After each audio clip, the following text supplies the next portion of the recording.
예, 2025화 832호 사건입니다. 예, 이 사건은 특검법에 따라서 속기 녹음 중계됩니다. 예, 일단은 특검에서는 어느 분 나오셨나요? 네, 특검법 8조 1항에 따라서 특별검사의 지휘에 따라 파견 검사들만 출석하였습니다. 예, 서성광, 구승기, 전종택 검사 3명 출석했습니다.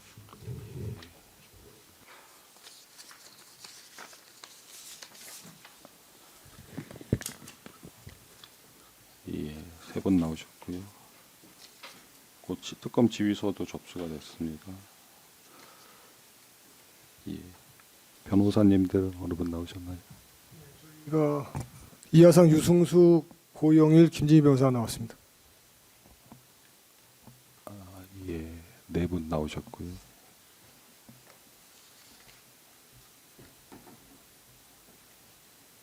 그 사이에 재판부 구성에 변동이 있어서 공판전자 갱신을 하겠습니다. 예, 피고인 잠깐만 일어나 주시죠. 예, 피고인 잠깐 갱신하는 겁니다. 재판부 구성이 바뀌어서 갱신 절차를 하는 겁니다. 예, 피고인 재판 중에 진술하지 아니할 수 있고 개개 질문에 대해서 답변하지 아니할 수 있습니다. 피고인 이익된 사실 진술할 수 있습니다. 피고인에게 진술 거부권 있으면 고지합니다. 피고인 이름이 어떻게 되죠?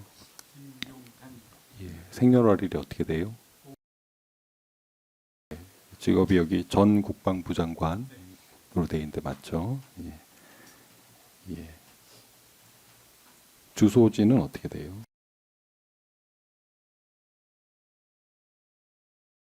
예.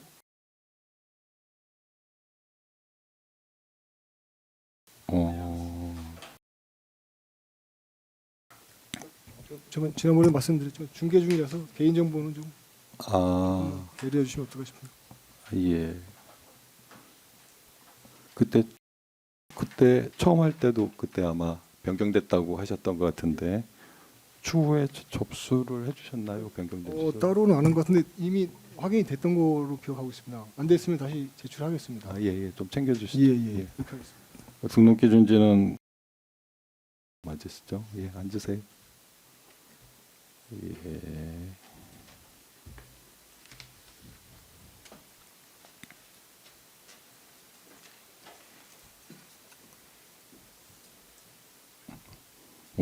재판 중에 아시겠지만 재판 중에 주소 변동이 있으면 법원에 신고해야 됩니다.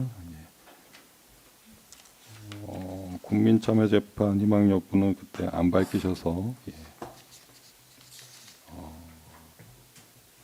국민참여재판 하지 않는 것으로 진행을 했고요.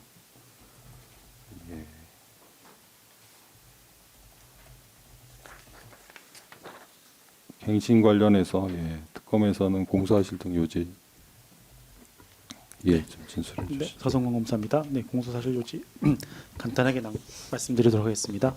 피고인은 국방부 장관으로서 2024년 12월 2일경 비상계엄이 선포되면 부정선거 관여 의혹 등을 수사한다는 명목으로 중앙선거관리위원회 관계자들을 체포 구금하는 등의 내란 범죄를 실행할 예정인 민간인 노상원에게 제공할 목적으로 위계로서 대통령 경호처로부터 정부 비아폰 한 대를 제공받아 노상원에게 전달하여 사용하게 하는 등 대통령 경호처 담당 공무원들의 정부 비아폰 관리 등에 관한 정당한 직무 집행을 방해하고 2024년 12월 5일 개인 비서 역할을 하던 양호열로 하여금 피고인과 대통령 윤석열 등의 내란 관련 형사 사건에 관한 증거들인 국방부 공간에 있던 서류, 개인 휴대폰, 노트북을 인멸하도록 교사하였다는 혐의 범죄 사실로 위계 공무 집행 방해 증거인멸 교사로 기소되었습니다.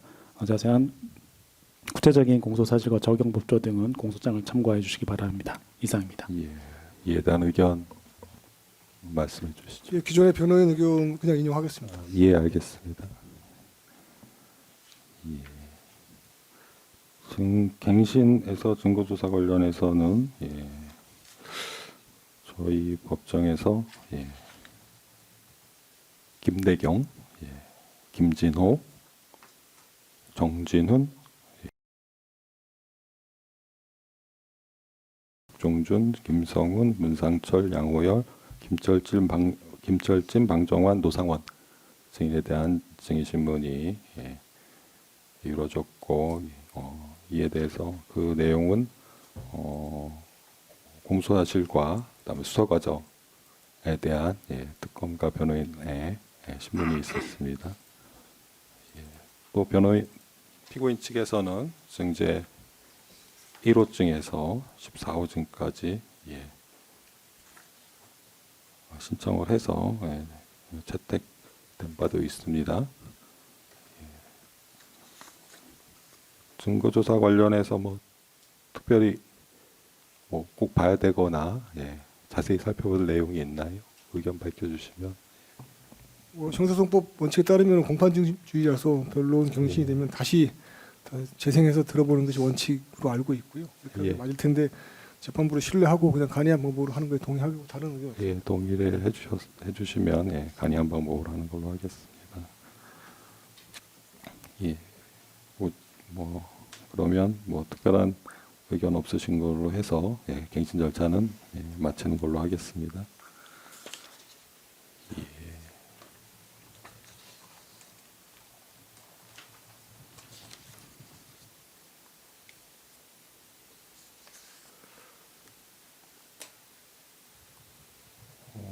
그 사이에 특검에서 추가 증거 신청하신 거 있죠? 네. 원래는 추가하신 증거 103 순번 103에서 149였는데 또 거기에 또 추가돼서 162까지. 네, 맞습니다. 하시는 거죠? 증거 목록 제출하겠습니다. 예. 저번에 제출하지 못한 1월 28일자 103번부터 149번 증거 목록도 같이 제출하겠습니다. 예, 그렇게 하시죠.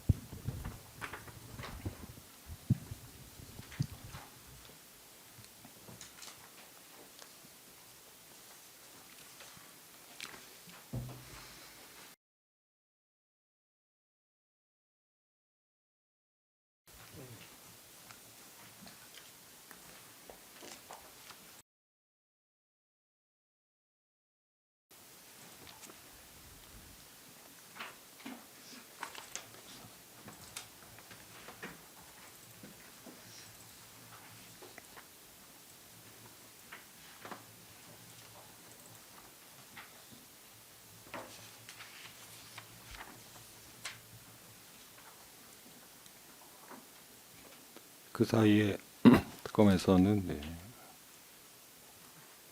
2월 12일자, 2월 20일자 의견서 제출해 주셨고 변호인의 위법 수집 증거 주장 관련 의견, 디지털 증거의 증거력 관련 의견에다 의견서 제출해 주셨고 오늘자 변호인에서 증거 배제 의견서 제출하셨고요.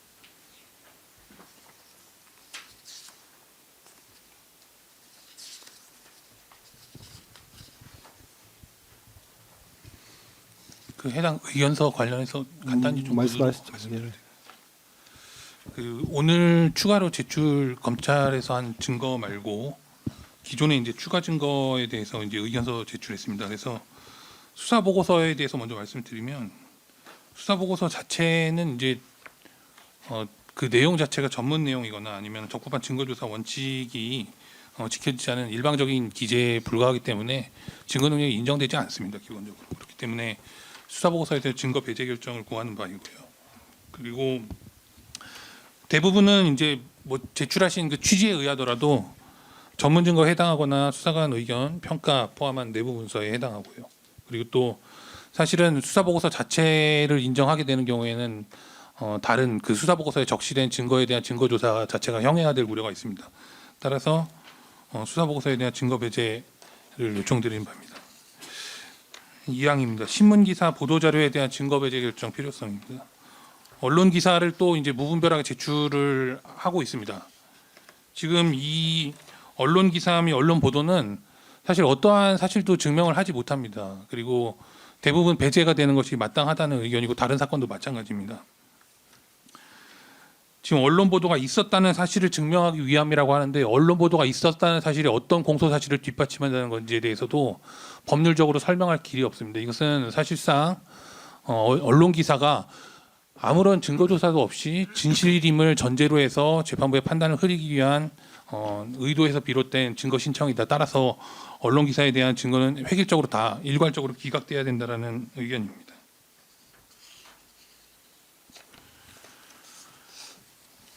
기존에 이제 언론 기사의 진실성에 관해서 그 해당 작성자에 해당하는 기자라든가 언론사 그리고 또 원 취재원에 대한 입증이라든가 이런 것들을 단 한 번도 시도한 예도 없고 그러한 것들이 특정한 어떤 사실을 뒷받침하지도 못합니다.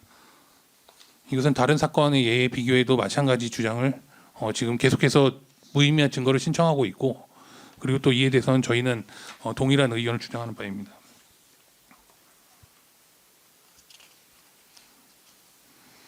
기사 내용이 아니라 그냥 기사의 존재 자체가 의미를 갖는 것은 이 사건 공소 사실에 적용될 바가 아닙니다. 4페이지 사망입니다. 디지털 증거에 대한 증거배제의 필요성입니다.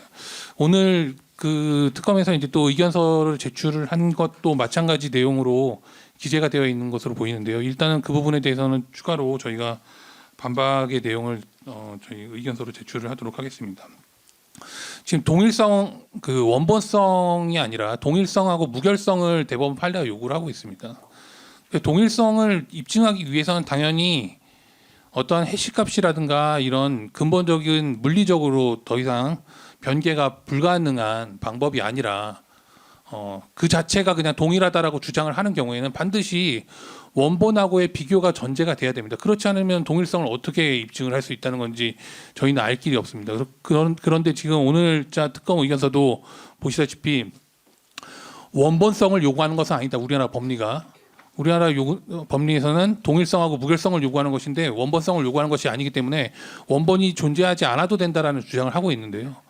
그럼 원본이 존재하지 않는데 어떻게 원본하고 지금 4번이 동일하다는 걸 증명하겠다는 건지에 대해서는 해시값을 통한 방법 외에는 어떠한 방법으로 증명하겠다는 것인지에 대한 그러한 대안이나 아니면 합리적인 의심을 배제할 만한 어떠한 그런 식의 증거 방법을 전혀 제시를 못하고 있습니다.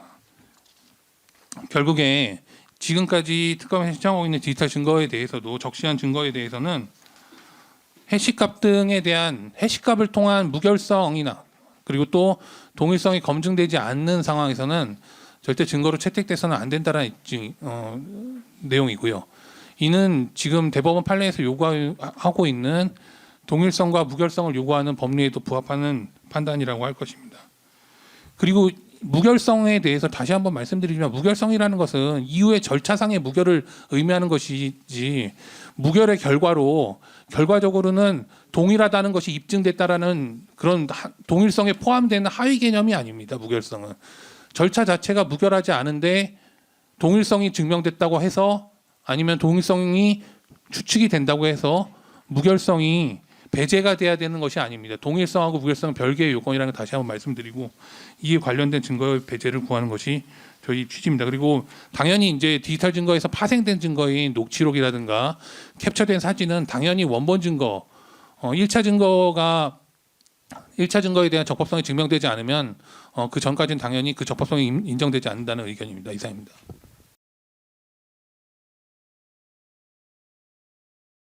재판장님 김지미 변호사입니다.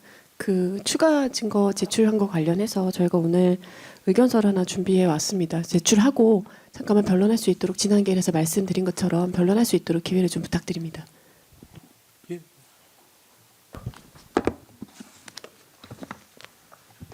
지금 의견서 제출하도록 하겠습니다.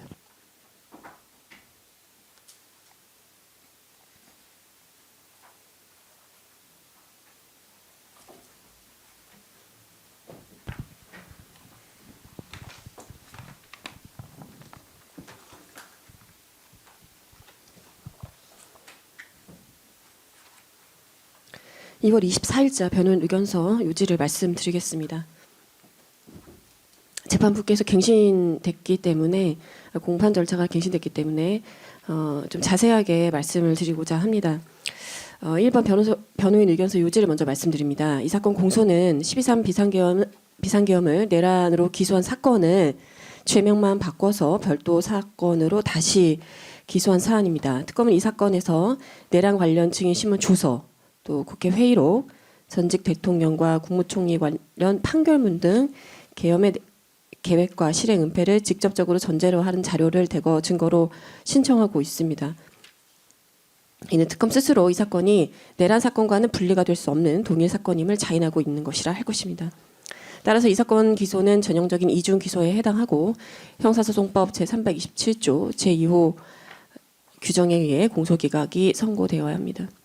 나아가 특검은 동일 사건을 쪼개서 동일 사실관계를 쪼개서 별건으로 반복 기소하고 있는데 이로써 장관님의 방어권을 약화시키고 법원의 심증 형성을 왜곡시키는 방법으로 소추권을 남용하고 있습니다.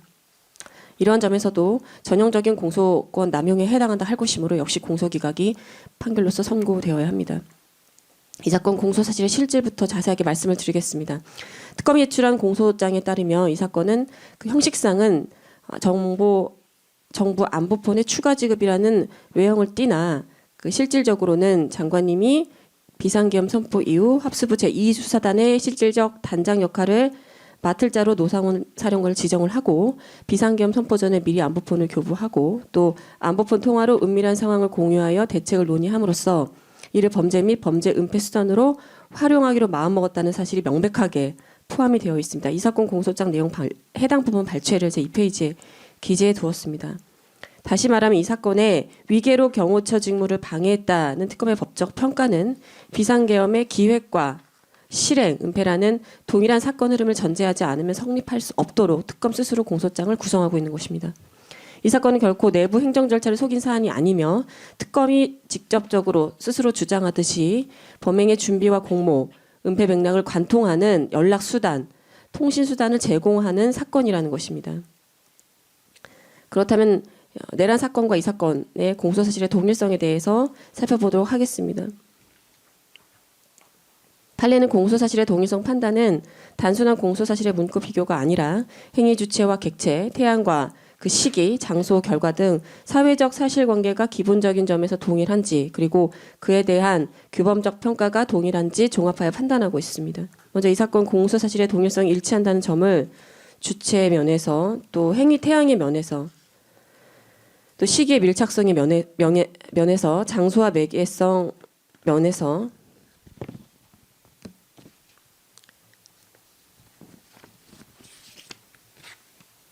각 살펴보도록 하겠습니다. 먼저 주체의 동일성입니다. 이 사건 공소사실의 핵심 행위자는 장관님이라는 것이 특검의 주장이고 그 행위의 직접 상대방은 노상원 사령관이라는 것이 역시 특검의 주장입니다. 공소사실을 보면 장관님께서 비상계엄 선포 이후에 제2수사단의 실질적 단장을 맡을 것으로 노상원 사령관을 예정을 하고 안보폰을 제공해서 안보폰 통화로 은밀하게 상황을 공유하고 논의하도록 하였다는 취지로 기재가 되어 있습니다. 따라서 이 사건은 단순한 안보폰의 부정 수령이 아니라 장관님과 노상원 사령관 사이의 특정 목적, 곧 비상계엄과 관련된 계획과 실행이라는 통신 라인의 형성이 공소장 기재 내용의 핵심이라 할 것입니다. 해당 내용의 공소장 내용 발췌 부분을 제가 4페이지 상단에 기재해 놨습니다. 또한 공소장 공소사실에는 안보폰 전달 경로로 수행비서인 양호열이 명시가 되어 있습니다. 또 대통령 경호처 내부에서 안보폰이 테스트 그룹으로 지정되도록 지시하고 이행한 관련자들이 연결되어 있습니다. 이는 이 사건이 고립된 또 독립된 단편적 행위가 아니라 비상계엄 관련 목적을 전제로 한 조직적이고 연속적인 행위 흐름으로 구성되어 있음을 보여주는 것입니다. 또 이와 같은 주체에 관련된 기재 부분은 내란 사건에서 현재 문제가 되고 있는 행위의 기획과 실행, 은폐라는 점에서 서사적 구조가 완전히 동일하다 할 것입니다. 다음으로 행위태양의 동일성을 보겠습니다. 이 사건의 행위태양은 단순히 안보폰 하나를 더 추가적으로 지급을 했다 혹은 받았다는 점이 아니며 공소장은 장관님이 경호처 내부 담당자에게 거짓말을 해서 사용자명을 일부러 테스트로 지정한 안보폰 한 대를 추가적으로 확보하게 하고 이를 노상원 사령관에게 교부한 후 실제로 수해 통화하여 운용하였다고 분명하게 기재되어 있습니다. 즉 특검이 특정하고자 하는 행위는 먼저 부정한 지급 절차를 통해서 안보폰을 추가로 확보하고 이를 부정한 목적으로 상대방에게 전달하며 그 이후 안보폰 통화로 상황을 공유했다는 안보폰 운용이라는 연속적 단계로 이루어져 있으며 공소장도 이 단계들이 비상계엄 관련 은밀한 상황 공유와 대책을 논의하는 수단이었다는 목적 아래 실행되었다고 분명하게 기재하고 있습니다.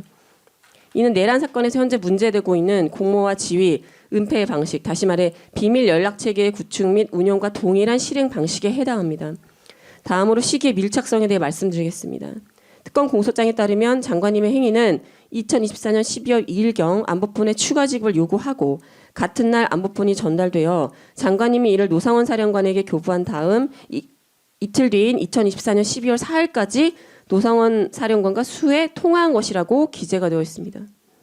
이는 우연한 특정 시기에 발생한 분리된 동떨어진 별개의 사건이 아니라 비상계엄 선포 전에 준비 단계 그리고 선포 직후의 실행 단계에 걸쳐져 있는 행위입니다. 다시 말하면 이 사건은 비상계엄이라는 사건의 전후 맥락에서만 의미가 있는 행위이고 12.3 비상계엄이라는 사건 흐름과 떼어내면 행위의 목적과 동기 또 규범적 평가 자체가 설명이 되지 않습니다. 시기적 밀착성은 곧 이 사건이 내란 사건과 동일한 사회적 관계 위에 있다는 점을 설명합니다. 다음으로 장소와 매개의 동일성에 대해 말씀드리겠습니다. 공소장은 안보폰이 국방부 장관 공관으로 전달되었고 장관님이 그 공관에서 양우열 비서관으로부터 안보폰을 교부받아 노상원 사령관에게 교부하였다고 기재하고 있습니다. 장소 자체는 단순한 전달 장소로서만이 아니라 국방부 장관이라는 직위와 권한, 직무 맥락이 농축된 공간에 해당한다 할 것이며 공소장 기재 공소 사실도 이를 전제로 장관님의 지위 이용 여부를 문제 삼고 있습니다. 해당 내용은 6페이지 상단에 기재해 두었습니다.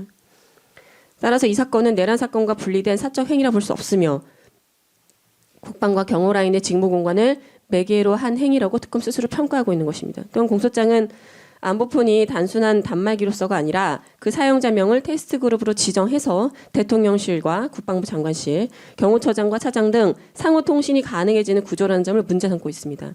다시 말해 이 사건은 단순한 통화 수단, 통신 수단의 제공에 그치는 것이 아니며 대통령실과 국방부 장관실, 경호처 라인을 연결하는 특정 그룹 통신망 접근 권한을 가진 단말기로서 이를 외부에 유추 운용하게 한 사건이라는 것이 특검의 주장입니다. 이러한 매개의 특수성은 내란 사건에서 현재 문제되고 있는 지휘 연락 체계와 실질적으로 완벽하게 동일한 성격을 갖습니다. 다음으로 행위에 관한 규범적 평가가 동일할 수밖에 없는 점을 말씀을 드리겠습니다. 가장 결정적인 동일성은 행위의 의미, 즉 규범적 평가입니다.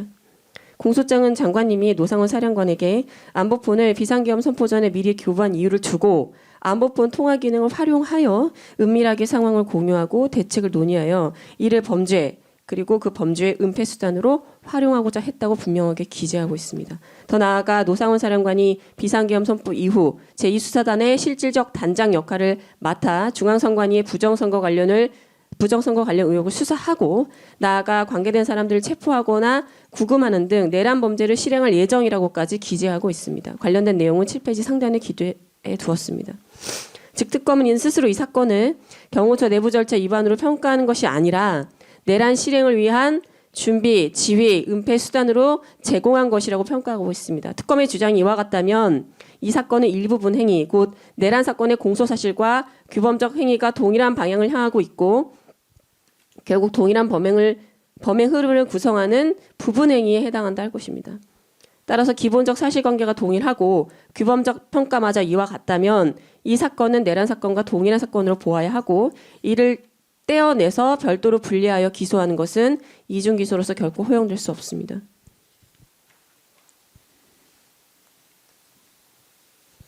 특검의 추가 증거 신청 목록을 볼 때도 이 사건과 내란 사건 사이의 동일성을 결정적으로 자인하고 있다고 할 것입니다.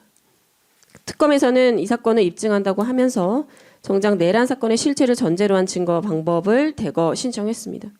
이 사건은 내란 사건과 분리될 수 없다는 점이 추가 증거 신청 목록만을 보아도 명백합니다. 구체적으로 말씀을 드리겠습니다. 먼저 제출한 신청한 증거 방법 가운데 노상원 사령관 그리고 장관님의 증인신문 조서가 있습니다. 특검은 이 조서들이 노상원 사령관의 국방부 장관 공간 출입, 장관님이 사령관에게 안보폰을 건네준 사실, 그리고 비상계엄 당시 안보폰을 사용하여 통화한 사실을 입증한다고 명시하여 기재하고 있습니다. 추가 증거를 제출하면서 의견서에 해당 부분을 기재하였는데 이는 8페이지 상단과 중반부에 기재해 두었습니다. 이 사건의 핵심은 안보품 관리 절차가 아니라 비상계엄 당시 관련된 통화이며 이는 내란 사건과 동일한 공모 지휘 은폐 사실관계라는 것이 특검의 주된 입장입니다. 특검은 또한 전직 대통령과 총리 관련한 판결문을 증거로 제출하면서 해당 판결문들이 12.3 비상계엄의 계획을 또 실행을 주도한 사실, 계엄 관련 문건을 작성한 사실, 비상계엄 해제 이후 은폐를 시도한 사실을 입증한다고 밝히고 있습니다. 그런데 해당 증거 방법들은 위계로 경호처의 직무를 방해했다는 이 사건 공소 사실 입증을 위해서는 전혀 필요하지 않은 것들입니다. 오히려 내란 사건에서 비상계엄의 계획과 실행 은폐가 내란에 해당한다는 그 해당 사건의 공소 사실을 입증하기 위한 것이므로 이 사건에서 이를 다시 심리시키기 위한 증거 방법 신청에 해당한다 할 것입니다. 따라서 이 사건이 독립 사건이 아니며 내란 사건의 동일 사실관계를 다시 반복하여 심리시키는 이중 기소임을 노골적으로 자인하는 것입니다. 또한 특검은 국방부 회의록과 인사청문회 회의록을 증거 방법으로 신청했습니다.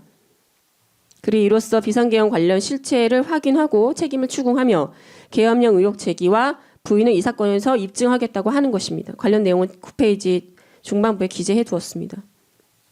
특검이 이 사건을 안보품 내부관리 사건으로 심리할 생각 전혀 없고 비상계엄을 둘러싼 전후 맥락 전체를 이 건에서도 반복하는 것이라고 자인하고 있습니다. 결론적으로 특검의 추가 증거 신청은 이 사건이 내란 사건과 동일한 사실관계 위에서만 성립될 수 있음을 자인하고 있고 이 점에서 이 사건 기소는 전형적인 이중기소에 해당한다 할 것입니다.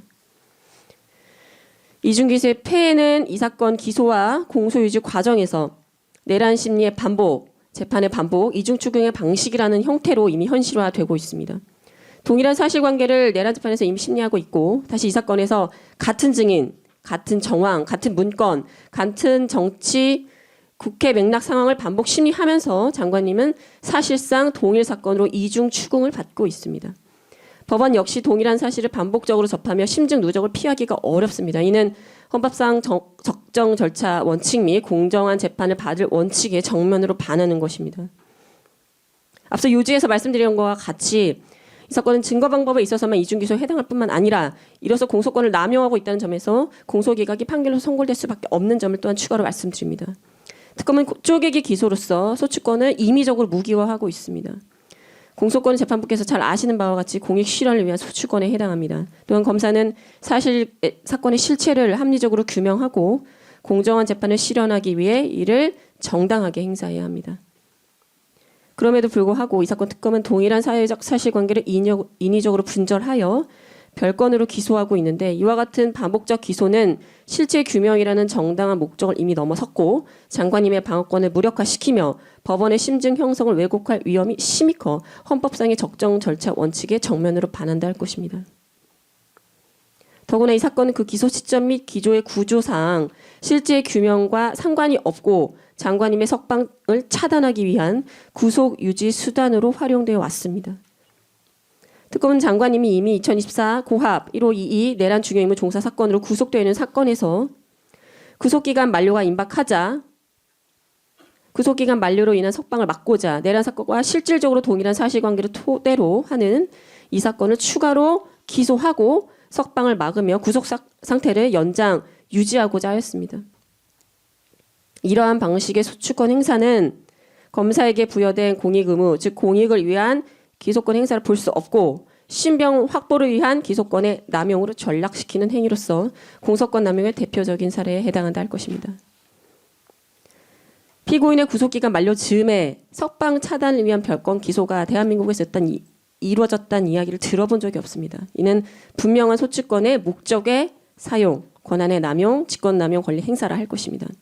변호인들은 단순히 기소가 추가적으로 이루어졌다는 사정만으로 공소권 남용을 말하고 있는 것이 아니라는 것을 재판부께서 잘 아실 것입니다.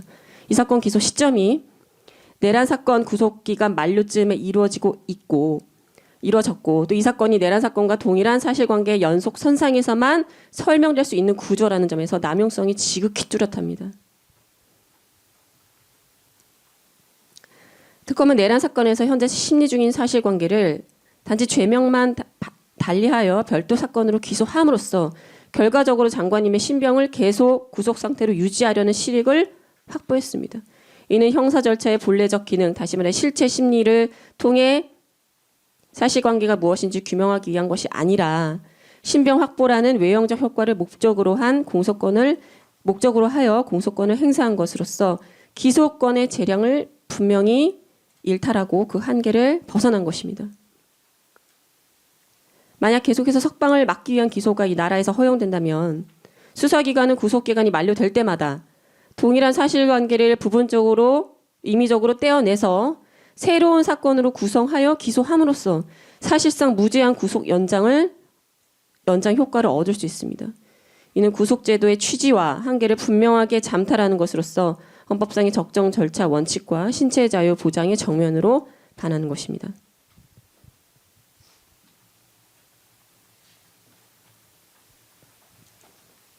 특검은 사건을 쪼개기로 기소하여 법원의 부담을 가중시키고 장관님의 방어 부담을 증가시켜 인위적으로 방어권을 침해하고 있습니다. 동일한 사실관계를 두 재판에서 동시에 대응하게 만드는 것 자체가 벌써 장관님에게 동일 사건에 대한 두 번의 이중적 방어를 강요하는 것입니다. 동일한 증인, 동일한 문건, 동일한 정황에 대해 사건별로 별도의 쟁점 정리와 증인신문 준비를 반복해야 하고 그보다는 방어 전략을 분산시켜서 실질적으로 방어권을 무력화시키는 것입니다. 이 중복 부담은 사건 성격상 불가피한 것이라 할 수 없고 특검이 일부러 동일 사건을 인위적으로 분절해 별건으로 만든 결과에 해당합니다. 결국 이 사건 기소는 실체 규명이 아니라 장관님을 절차적으로 소모시키는 방식으로 작용하고 있으며 이것이야말로 공소권 남용의 전형적인 예에 해당합니다. 특검은 이 사건 위계의 공무집행 방해 입증을 이유로 전직 대통령과 총리 관련된 판결문, 국회 회의록, 내란 사건에서 이미 신문을 마치고 생산된 증인신문 조서 등 내란 사건의 계획 실행 은폐를 직접적으로 전제하는 자료를 대거 증거 방법으로 신청하고 있습니다. 이는 이 사건을 독립된 직무방해 사건으로 다루는 것이 아니라 내란 사건의 사실관계를 다시 한번 확인하고 강조하는 보조재판으로 전락시키려는 시도입니다. 이는 동일 정황을 반복적으로 노출시키는 구조로서 법원의 심증 형성 과정에서 심증 누적의 위험을 유발하고 있으며 결과적으로 이 사건을 통해 선행 사건에서의 평가를 우회적으로 강화하고 강요하는 효과를 갖습니다. 검사에게 주어진 소추권은 이런 방식으로 먼저 재판 구조를 설계하고 심증 형성을 강요하기 위한 도구가 아님을 재판부도 잘 아실 것입니다. 그런 점에서 공소기각 판결 선고는 필연적입니다. 종합하면 이 사건 특검의 기소는 동일 사실관계를 분절하여 장관님의 방어권을 약화시키고 이 사건을 내란 사건의 보조재판으로 만들어 심증 누적을 유도하며 특히 내란 사건의 구속기간 만료 즈음에 장관님의 석방을 차단하기 위한 목적으로 행사한 것이므로 공소권 행사한 정황이 뚜렷하다 할 것입니다. 이것은 단순히 공소유지 과정에서 검찰이 선택할 수 있는 다양한 전략 방법 중 하나에 해당하지 않습니다. 이것은 소추권을 절차 정의의 정면으로 반하는 방향으로 사용하는 것으로서 공소권 남용에 해당함이 분명합니다. 따라서 이 사건 기소는 동일한 사건에 대한 이중 기소로서 절차적 위법에 해당할 뿐만 아니라 그 기소 자체가 적정 절차의 원칙을 침해하는 공소권의 남용에 해당하므로 법원은 이를 방치해서는 안 되고 공소기각 판결로서 특검에게 그 책임을 물으셔야 할 것입니다. 변호인 의견서 변론을 마무리하겠습니다. 이 사건 공소사실은 비상계엄 사건과 불가분적으로 일치되어 있고 기본적 사실관계가 완벽하게 일치한 동일한 사건입니다. 특검의 추가 증거 신청 목록이 이를 스스로 확인시켜주고 있습니다. 따라서 이 사건 공소는 이중기소로서 형사소송법 제327조 제2호에 따라 공소기각이 판결로서 선고되어야 하고 동시에 동일 사실관계를 쪼개 반복한 소추 방식은 공소권 남용에도 해당하므로 이 점에서도 공소기각이 판결로 선고되어야 합니다. 변호인 의견서 변론을 마치겠습니다.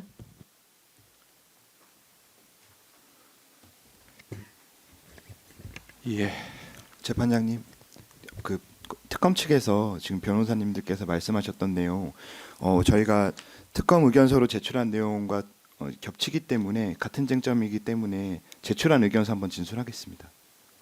예. 먼저 그 2월 20일자 디지털 증거 검사님. 성함이 전종택 아, 예, 검사입니다. 예. 먼저 2월 20일자 디지털 증거의 증거 능력 관련 의견 관련해서 요지 말씀드리겠습니다. 이제 변호인은 지속적으로 이제 디지털 증거에 관한 원본성, 무결성 입증 문제를 제기하면서 증거 능력 관련 주장을 이어나가고 있고, 이제 오늘도 원본성을 지적하는 의견서를 제출을 하셨는데요. 이제 원본성 관련해서 말씀드리면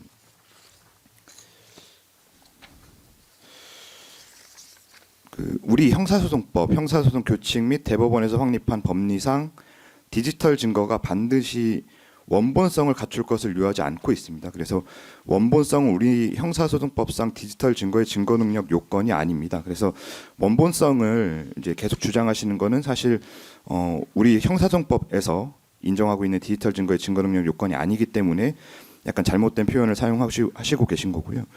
그리고 대법원에서는 디지털 증거의 동일성 및 무결성 입증으로 증거 능력을 인정하고 있는데요. 이제 동일성 및 무결성 입증에 관해서는 이제 원본과 복제본의 해시값 비교로 동일성 및 무결성 입증이 함의 원칙이나 이제 해시값 비교와 같은 방법이 불가능하거나 현저히 곤란한 경우에는 절차 관여자의 증언, 법원의 원사본 대조 등 증명 방법의 다양성을 인정하고 있습니다. 이제 변호인이 이제 주장하고 있는 지적하고 있는 디지털 증거로는 이제 김으뜸이 제출한 노상원과의 통화 기록 사진, 카카오톡 메시지 캡처 사진, 문상철 국방부 장관 공간관리관이 제출한 양호엘과의 통화 기록 캡처, 양호엘의 휴대전화, 노상원의 블랙박스 이 정도 있는데요. 저희가 이제 추가 증거와 의견서로 밝힌 것과 같이 그 임의 제출, 압수수색과 관련한 모든 적법 절차와 관련한 진술 서류들은 제출돼 있기 때문에 무결성, 동일성 입증에는 문제가 없다는 입장입니다. 그리고 2월 12일 변호인의 위법 수집 증거 주장 관련 의견 요지 말씀드리겠습니다. 이제 변호인은 이제 검찰이 전 정보사령관 노상원의 내란 실행 등으로 압수한 피고인의 비서관 양호엘 관련 자료가 이제 무관 정보다, 압수수색 영장 범위를 벗어난 위법한 증거 수집이다 이렇게 주장을 하셨는데요.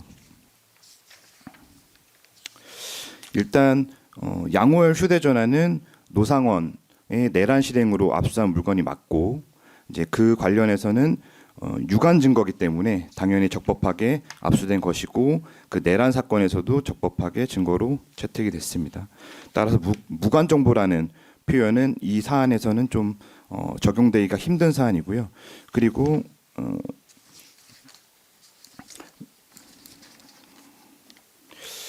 이제 내란 실행 사건에서 압수한 자료를 이 사건에서 증거로 사용할 수 있는지에 대해서는 대법원 2015도 9784 판결에서 적법한 압수물의 증거 사용 범위를 제한하지 않는다 이렇게 명시하고 있기 때문에 이 사건 증거 사용에는 문제가 없습니다. 또 변호인은 이 무관 증거를 주장하면서 이제 아까 말씀하셨던 것 같이 이중 기소를 주장하고 있는데요. 이제 이 사건 위계 공무 집행 방해 및 증거인멸 교사 범행은 내란 범행과 구성 요건을 달리하는 별개의 범죄이고 범죄 시기, 장소, 행위 태양, 보호 법익을 달리하고요. 내란 범행의 위계 공무 집행 방해 범행이나 증거인멸 교사 범행이 당연히 수반된다고 예정된다고 볼 수도 없습니다. 내란, 위계 공무 집행 방해, 증거인멸 교사는 각각의 죄가 실체적 경합 관계에 있습니다. 이제 노상원도 이 사건 관련해서 개인정보보호법 위반죄로 기소됐는데 노상원 측도 동일하게 내란죄와 별도의 개인정보보호법 위반죄가 중복 기소라면서 공소권 남용을 주장했으나 1심과 2심 모두 노상원 측의 주장을 기각하며 유죄를 선고했습니다. 이러한 1심 판단과 항소심 판단은 이 사건에서도 그대로 적용될 것입니다. 또 한 가지도 추가로 말씀드리면 이제 사실관계에 대한 문제인데 이제 피고인에 대한 내란 범죄는 2024년 12월 27일에 기소됐습니다. 그 공소장에는 12월 2일 피고인이 비아폰을 받아 노상원에게 전달한 공소 사실이 없습니다. 그래서 애초에 이거는 쪼개기 기소라는 사실 자체도 잘못된 주장입니다. 마치겠습니다.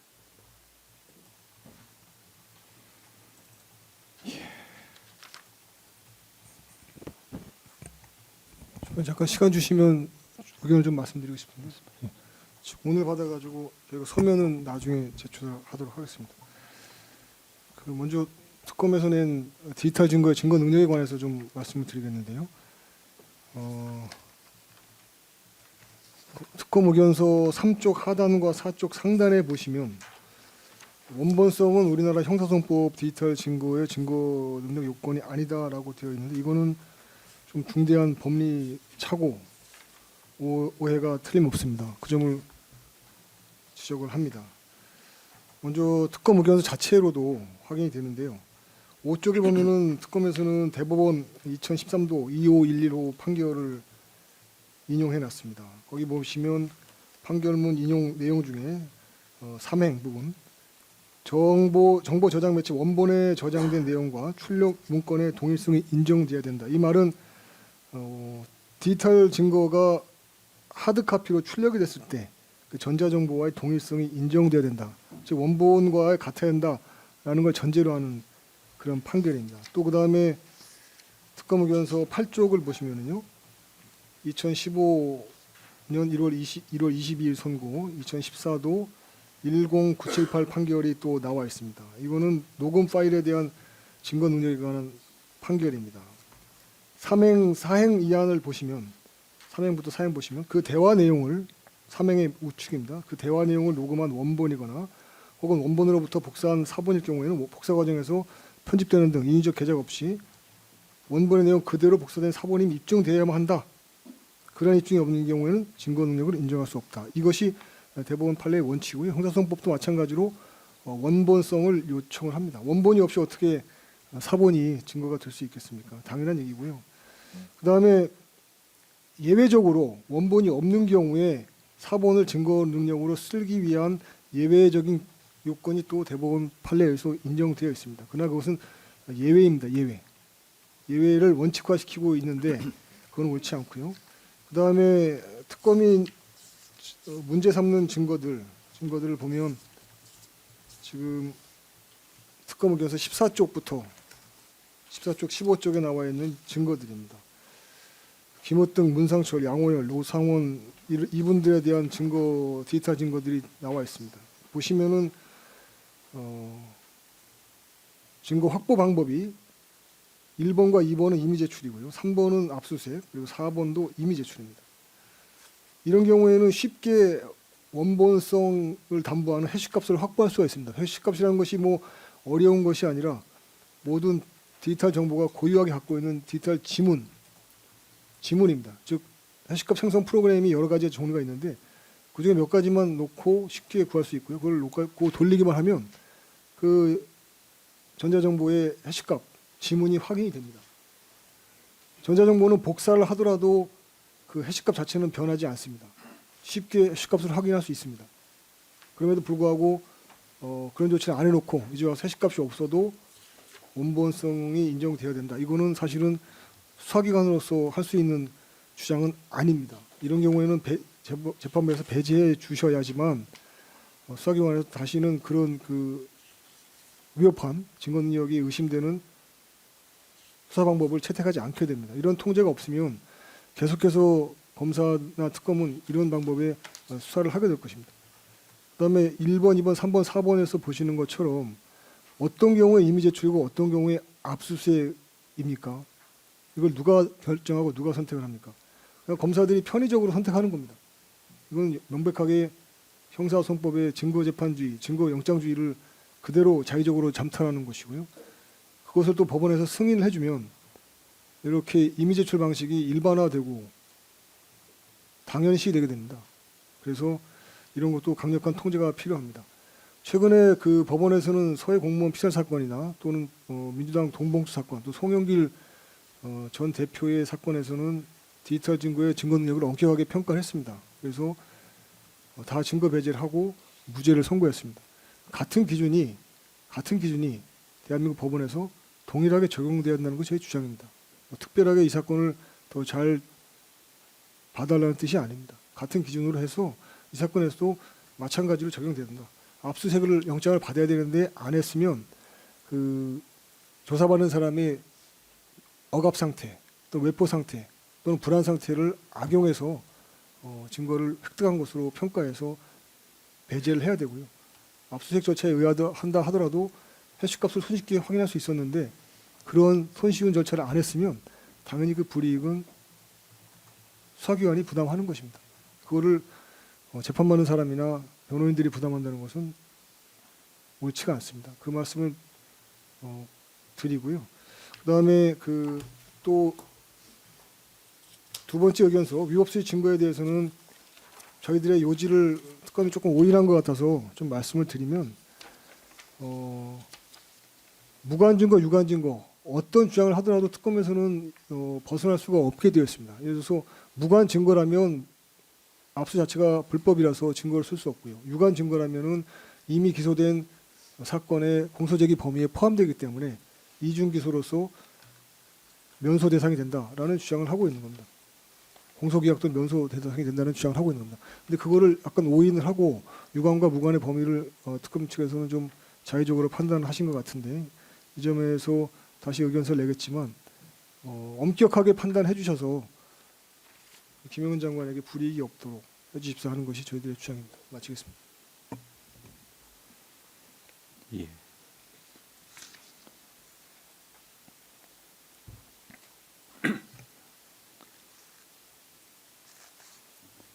변호인 측에서 일부 아까 의견서에서도 증거 의견 주셨는데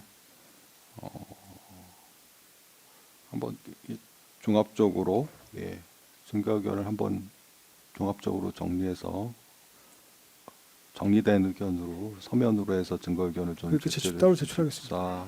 한 말씀을 드리고요.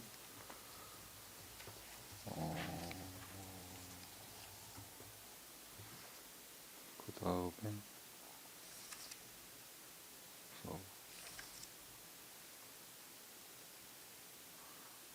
다음 기일까지는 이렇게 증거 의견을 주시면 정리된 의견을 주시면 그에 따라서 다음 기일에는 증거 체부 결정을 하려고 합니다. 특별히 맞다. 예. 지난 기일에 그 피고인 측 증인 신청은 없다고 예, 저희는 따로 안 말씀하신 하는 것 걸로. 같은데 맞으신가요? 예. 예, 알겠습니다.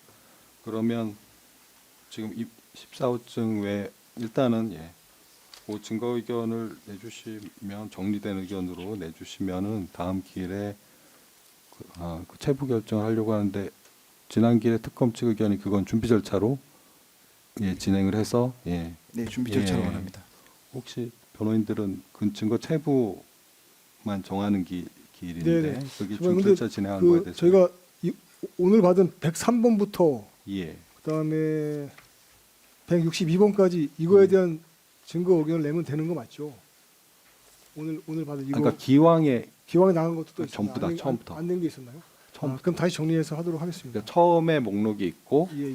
지금 또 추가 목록이라고 해서 지금 162까지 네, 맞습니다. 하신 예, 거죠. 예. 그러니까 저희가 물론 정리할 수도 있는데 예, 그보다는 알겠습니다. 이제 그럼 다시 착오가 하겠습니다. 있을 수 있으니까 예. 한 번에 다 정리를 해주시면 그에 맞춰서 증거 의견을 저희가 정리를 하고요. 그에 따라서 체부 결정도 하는데 이제 부동의하시는 거면 가능하면 부동의하시는 가장 대표적으로 하시는 게 이제 위법 수집 증거나 이런 부동 이유 같은 것도 구체적으로 좀 예. 이제 알겠습니다. 해서 정리를 기왕 정리해 주장해 주셨던 거를 이제 정리해 주십사 하는 말씀입니다. 예.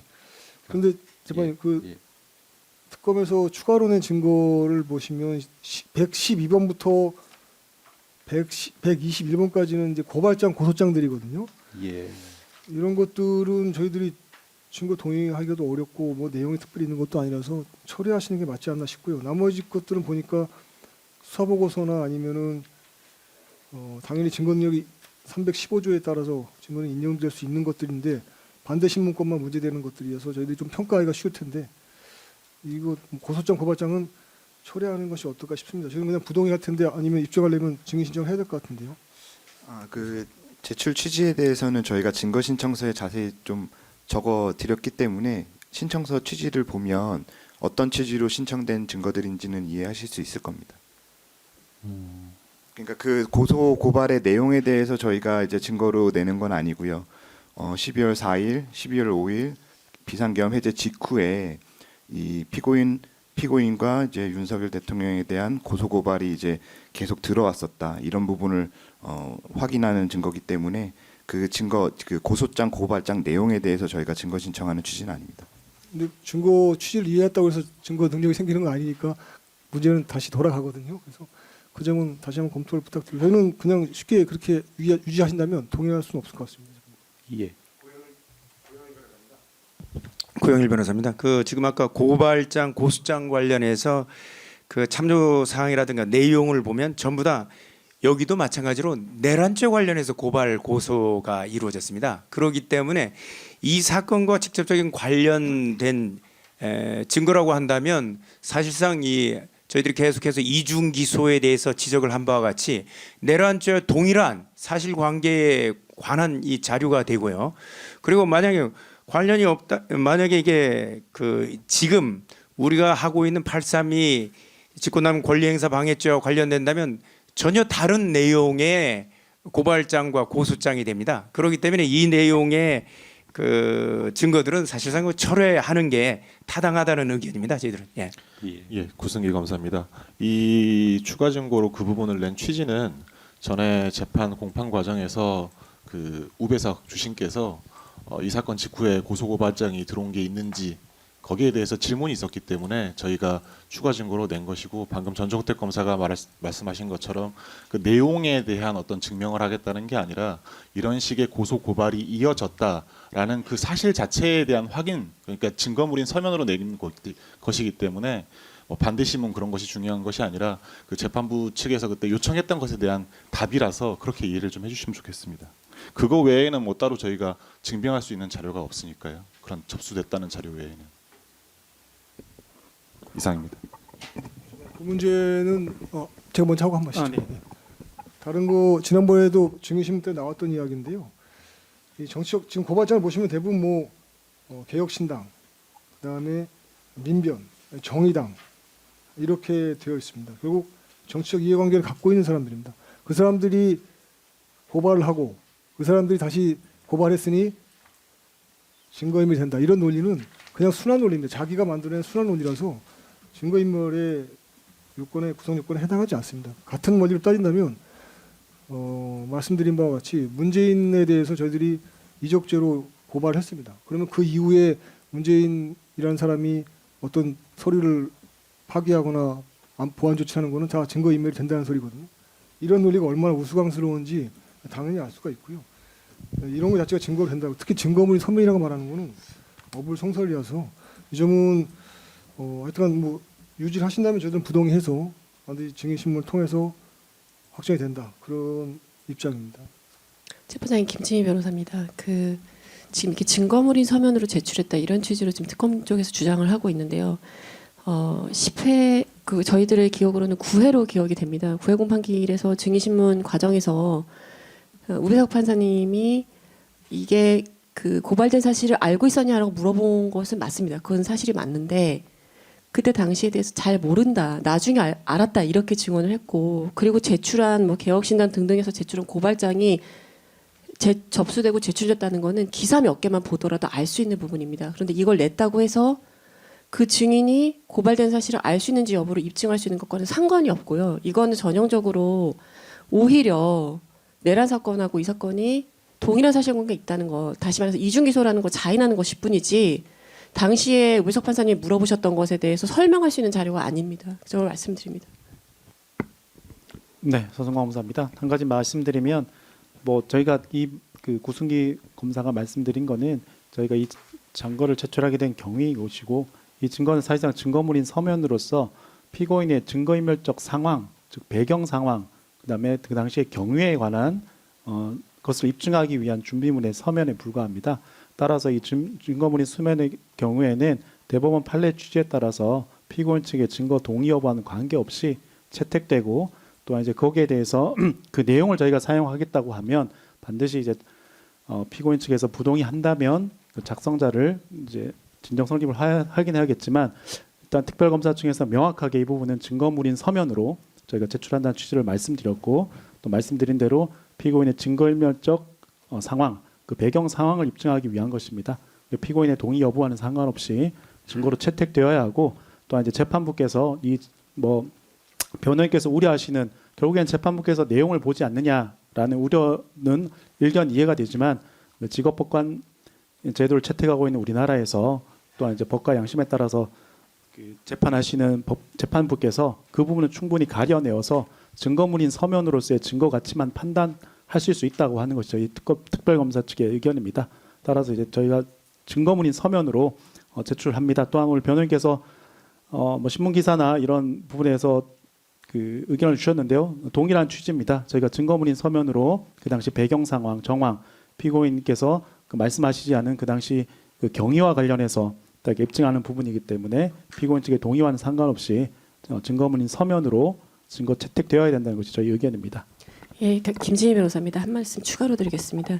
증거인멸 상황에 대한 증거물로서 제출한다고 되어 있는데요. 참고로 내란 사건에서 기사는 전부 증거 철회하라고 해서 철회된 사실이 있습니다.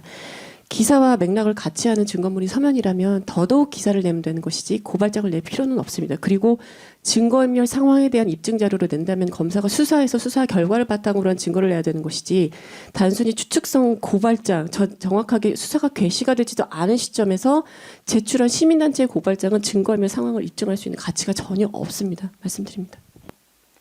예, 특검 말씀 취지는 관련 증거가 부동이 되더라도 증인 신청은 하지 않겠다는 취지로 이해가 됩니다. 그리고 그러면 검찰에서는 이런 기왕과 마찬가지로 추가로 신청할 증인은 없다는 것. 네, 현재까지는 예, 없고, 현재까지는 저번에 말씀드린 대로 피고인 신문은 예정하고 있다고 피고인 신문 말씀드립니다. 외에는 없으시다는 그렇게 이해를 하겠습니다. 방금 발언은 구승기 검사입니다. 예. 혹시 그 전에 특검에서 뭐 김이나 혹시 그게 뭐 증거 신청이 철회 정리가 됐는지 이게 안 됐으면 이번 기일에 전종택 검사입니다.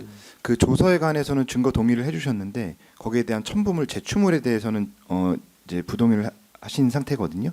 근데 그 취지가 디지털 증거의 동일성 무결성을 문제 삼고 계셨기 때문에 그 취지에 대해서는 그 증거 능력, 그 디지털 증거의 위법성 관련해서 주장을 하시는 건지, 아니면 그 진술 자체에 대해서도 부동의 하시는 건지, 그거는 변호인께서 한번 취지를 좀 명확히 해주셔야 될 것 같습니다. 만약에 진술 자체에 대해서 좀 부동의를 한다고 하면 김에 관해서 저희가 증인 신청을 좀 검토해 볼 필요도 있을 것 같습니다. 그 진술 그 두 분에 대한 조사 과정에서 획득된 디지털 증거의 증거 능력을 부정한다는 뜻입니다. 예, 그럼 더 이상의 증인 신청 계획은 없습니다. 기왕에 전종택 검사입니다. 예, 기왕에 채택됐던 거는 오늘 그럼 철회하시는 것으로 증인 신청 아니면 유지, 아직은 일단 유지. 예, 증인 신청 철회하겠습니다. 예. 증인 신청을 예. 증인 신청만 철회하고 그럼 철회하시는 것으로 하고, 그래서 지금 이거는 그렇게 정리를 하겠습니다. 그리고 그러면 그리고 말씀드릴 게 그 지난기일인가 김지미 변호사님께서 하신 말씀이 있는데, 이중 기소 관련해서 말씀하시면서 저희 그 관련 사건에서 작년 11월에 공소장 변경이 됐는데 거기에 저희 그 공소사실과 같은 내용이 들어갔다 이렇게 말씀해서 제출하시겠다고. 예. 그걸 저희가 원은 이제 어떻게 되나요? 워낙 분량이 한 888페이지 정도 돼서요. 예. 저희가 그걸 다 내면 아마 보시는데 좀 피로도가 있을 것 같아서 저희가 오늘 제출한 8번 의견서입니다. 8번 의견서 중간중간에 저희가 그 해당 사건에서 주장했던 내용의 그 의견을 기재를 했습니다. 그래서 혹시 전체 내용이 필요하시면 제출할 그러니까 수 저는 있- 그럼 제가 네. 잘못 이해했는지 모르겠는데 저는 예.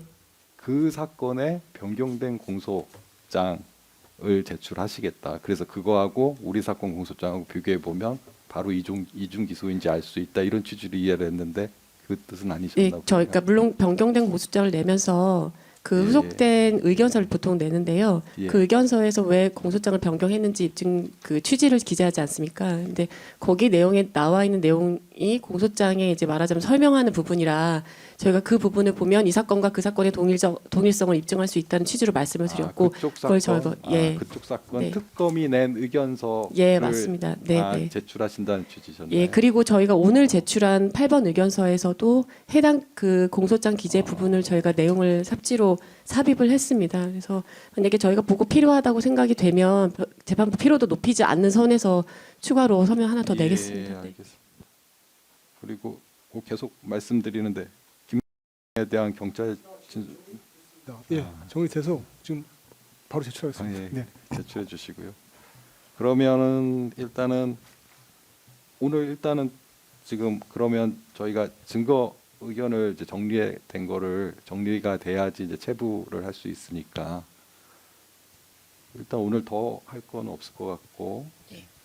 증거 그 아까 말씀드린 것처럼 이게 정리해서 보통 이제 표로 해주시죠 이렇게 당연히 아시겠지만 그래서 뭐 어떠한 증거 의견을 구체적으로 항목별로 좀 순번별로 밝혀주시고 이유 같은 것도 특별히 이제 위법 추진거 이런 거는 이제 이유를 특별히 밝혀주셨으면 합니다.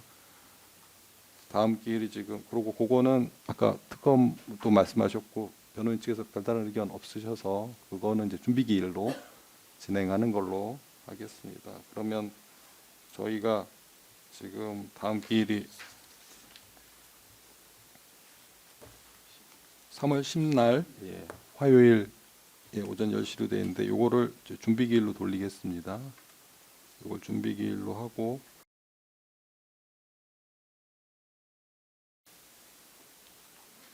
그럼 이날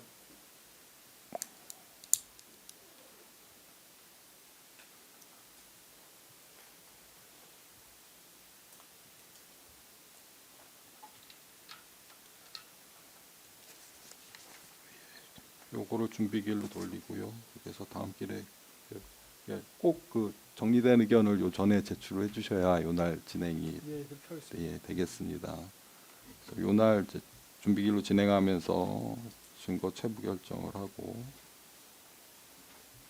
그러면 향후 예정은 그리고 나서는 뭐 증거 조사를 하고 피고인 신문하고 그 다음에 종결이 되겠네요. 네. 날짜만 혹시 뭐 몇 개 더 불러줄 수 있으십니까? 예. 저희가 일단 3월 10날까지 잡은 거죠. 예. 저희가 그 다음에는 3월 17일.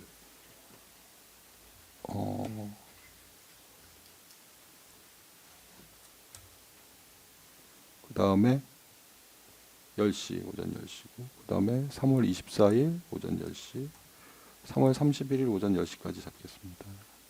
요건 이제 일단 공판기로 잡겠습니다. 24일, 31일. 예, 일주일 단위로 화요일입니다. 3월 17일 날 화요일, 24일 날 화요일, 31일 날 화요일 이렇게 일단 세 개를 잡겠습니다.